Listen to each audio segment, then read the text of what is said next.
Hi Otto. Excuse me, it's quite early in the morning here, just having my morning coffee.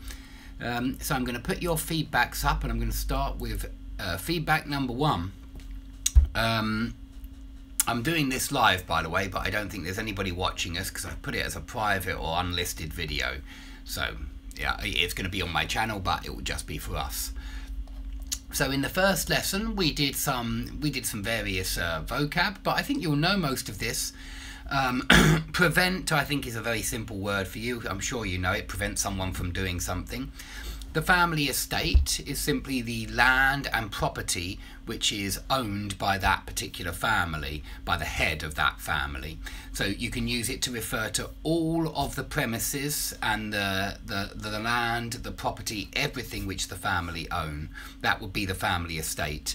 Quite often used when people inherit, when they come into some money. They may come into the family estate, which means that the family estate is passed down to them when somebody dies, when perhaps your father or grandfather passes away.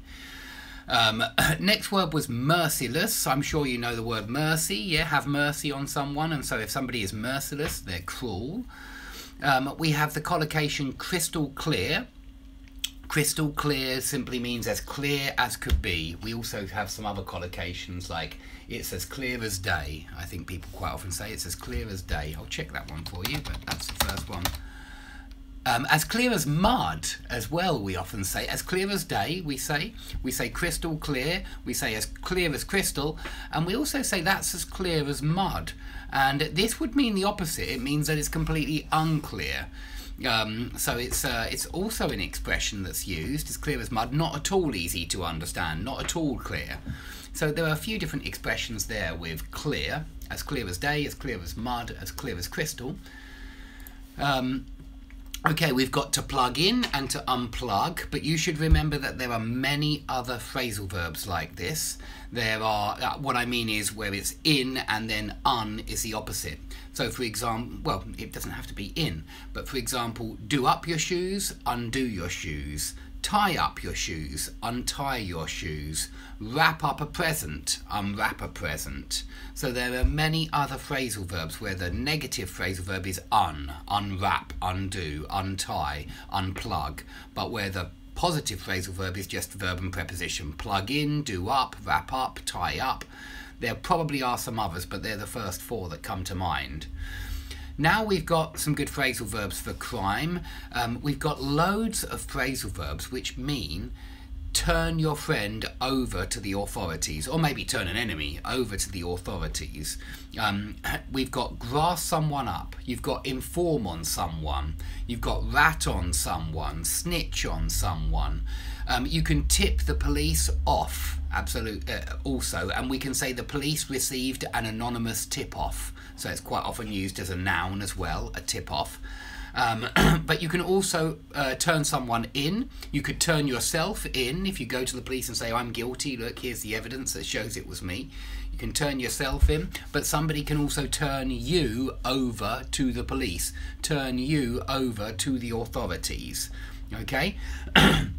And by the way, there is also one more for little children. Little children can tell on their friend, and it means that they go to the teacher and inform on their friend. But we say tell on for little kids. We would say inform on, rat on, snitch on, grass someone up, grass on someone as well. Grass on someone is possible.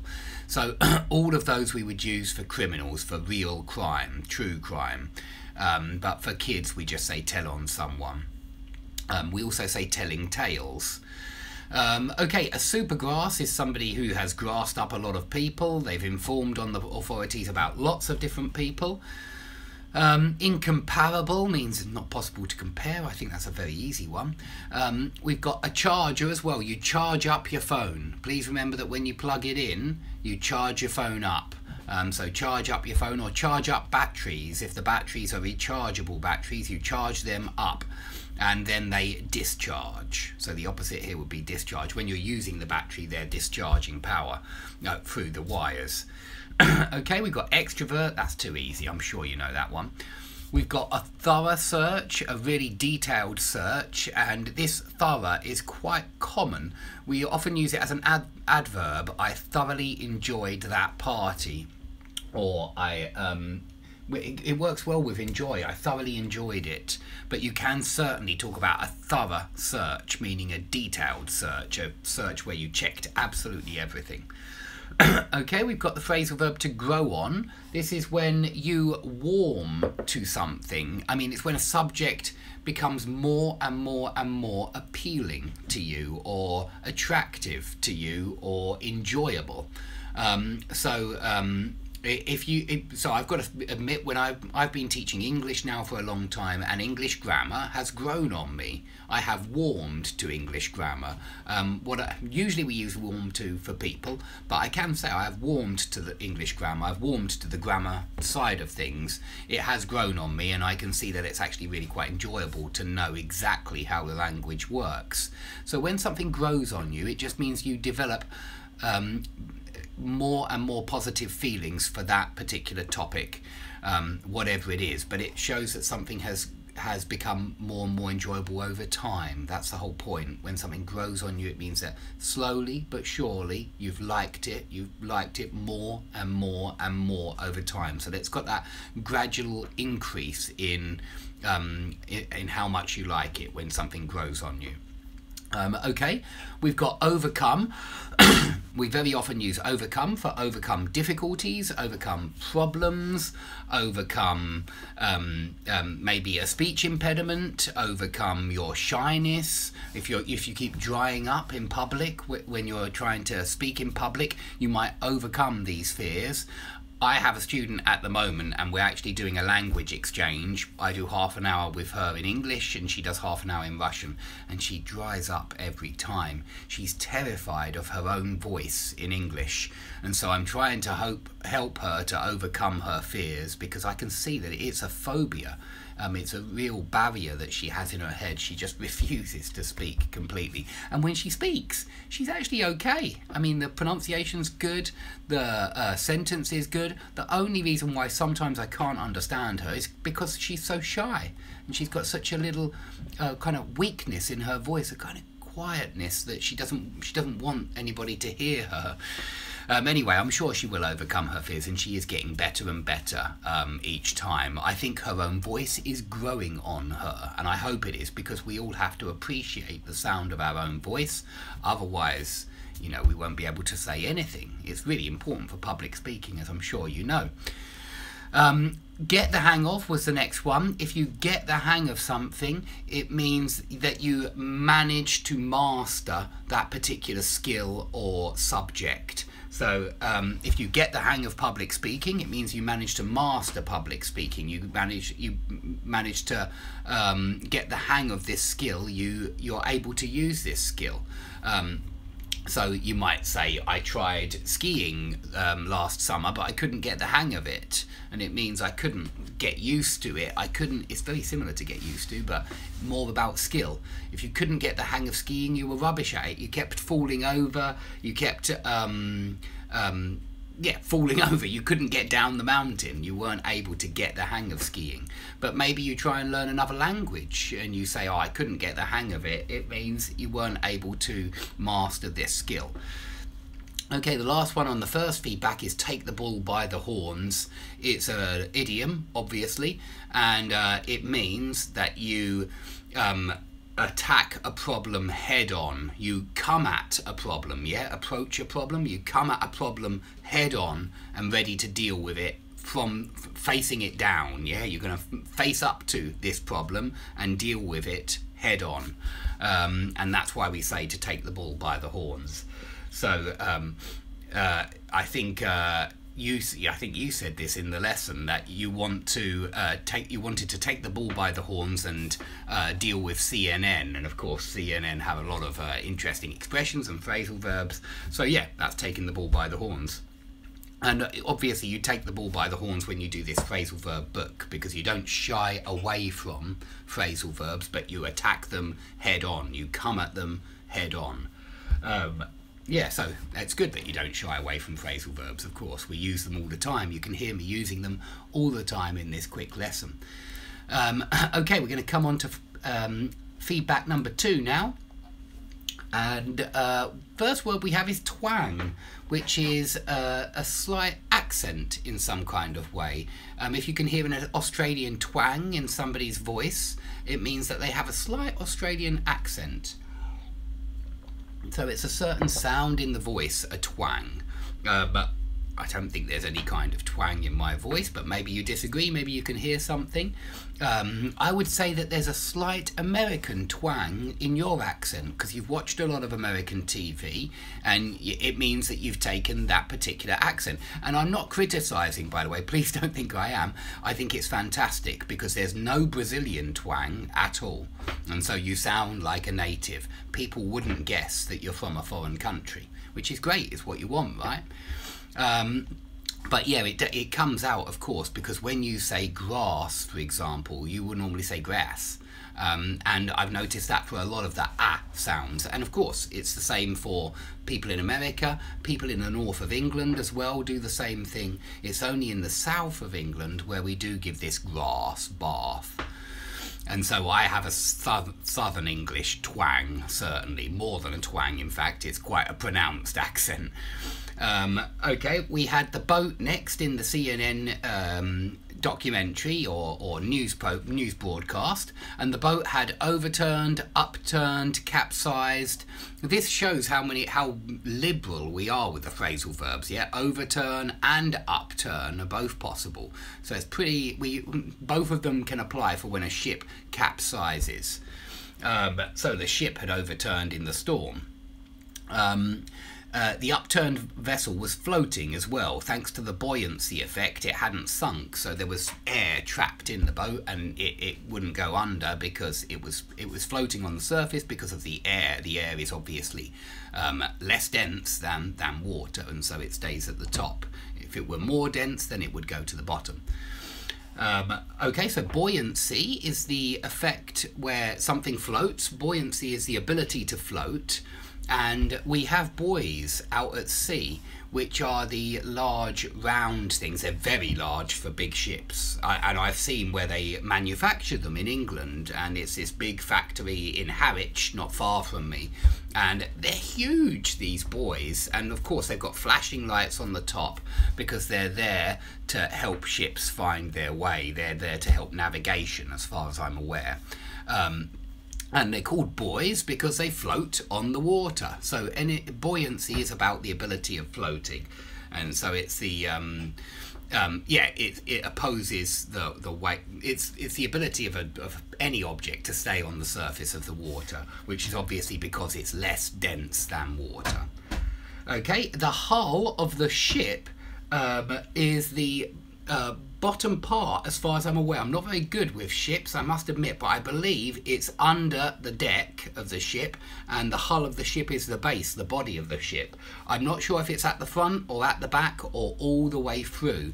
I guess it's all the way through, but I'm really not sure. I think it's just the underside of the ship, but you might want to check that one, because that's certainly a sailing expression, a shipping expression, the hull. And the world of boats, it has its own vocabulary, just like the world of driving does.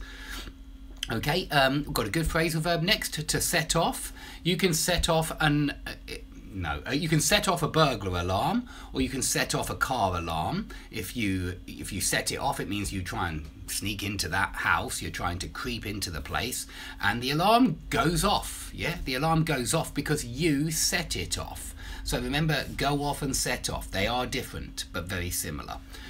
The alarm goes off, the siren goes off, the bomb goes off, the mine goes off. That's when somebody activates it. But you set it off when you activate it. So next week on Sunday, it's fireworks night, and I will be setting off lots of fireworks because we're going to have a party. And I think I'll even try and make some of my own fireworks with some of the bits and pieces that I've got over there. I want to try and make 1 or 2 rockets simply, and if I get some air, that will be, if it jumps up in the air a good 50, 100 meters, I'll be very happy.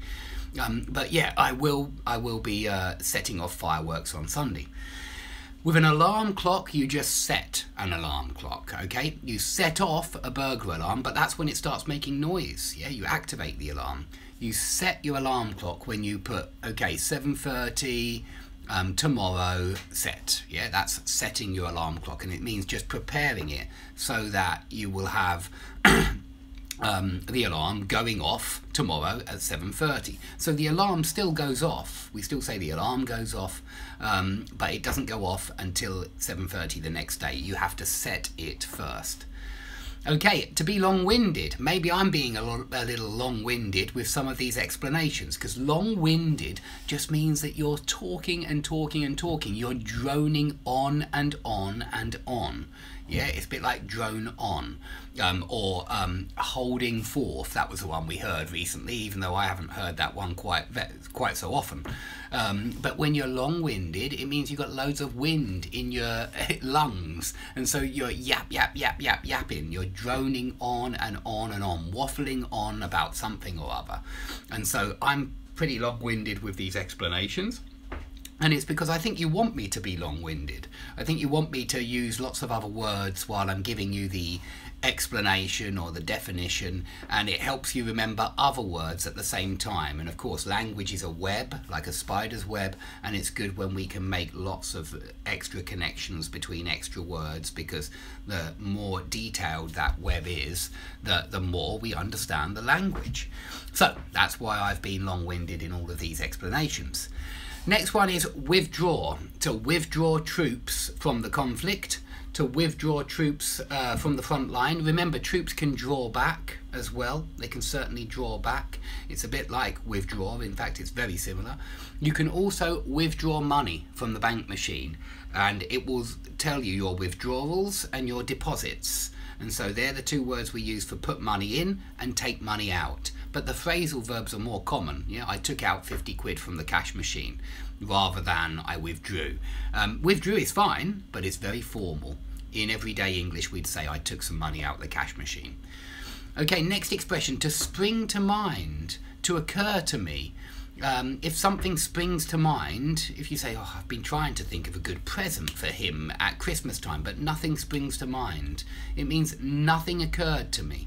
That's very often when we use it, when nothing jumps to the front of your imagination. Nothing springs to mind.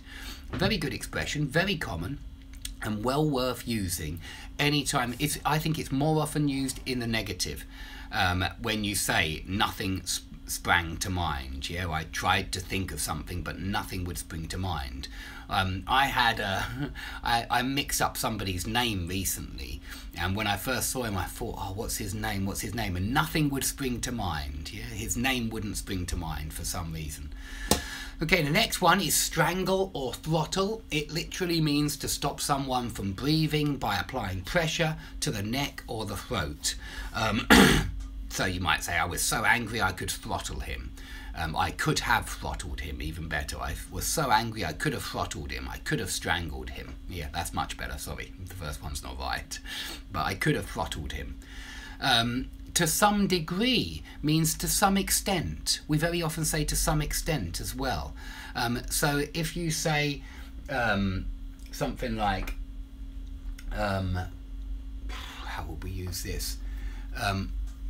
I mean, it means to a certain degree, to a certain level. The example I've got here is a lot of the passengers will be incapacitated to some degree or other. So it was referring to the ship, the accident with the ship where it upturned. It was saying that some of the passengers, of course, many of them will be incapacitated after an accident like that, and they will be incapacitated. You remember what it means? It's a Latin expression, so I'm sure you know. It's when you can't function or can't move for some kind of reason, and they'll be incapacitated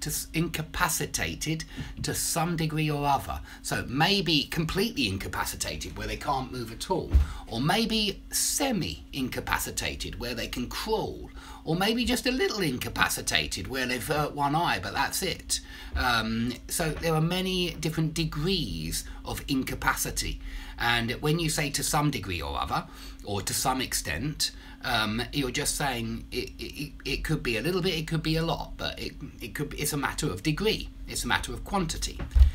Okay, to ensue just means to come afterwards, as a result of. So we had the expression, after my brother arrived at the party, chaos ensued. Chaos took place after this, that's all. Chaos came about. Chaos was brought about by my brother. Chaos came about as a result of his arrival. That's all it means.